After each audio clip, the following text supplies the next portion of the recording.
This is Lament for a Good King, and we're looking at bars 12 to 13. Okay, so the left hand first.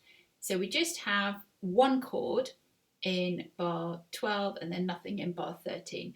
So the chord in bar 12, although technically it's a harmonic interval because it's 2 notes rather than 3 notes, is a sixth. And we put our thumb on middle C, and then our third finger goes down to the E flat. So 1, 2, 3, 4, 5, 6. It's a sixth. Okay, and that's going to last for 3 counts. So the whole of that bar, and then as I say, nothing in the next bar. So basically it just is 1, 2, 3. And you can damp the next bar or not, depending on how confident you are feeling.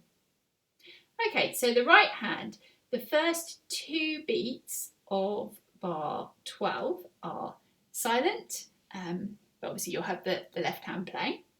And then on the third beat, you have this F above middle C. So we're going to put our thumb there, but we're also going to put our second finger next door onto the E flat, and that's ready for what's happening in the next bar. Okay, so at the end of bar 12, we have our thumb playing, but then our thumb's going to go back onto the string, and then for the next bar, it's going to be a chord using that thumb and the second finger. Okay, so it's a scrunchy second. Okay, so I'll show you that again.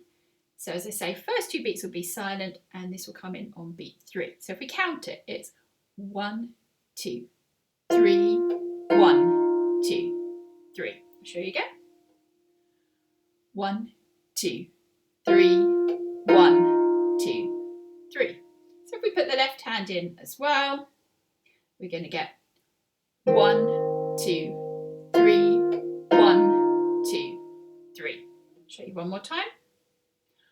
1, 2,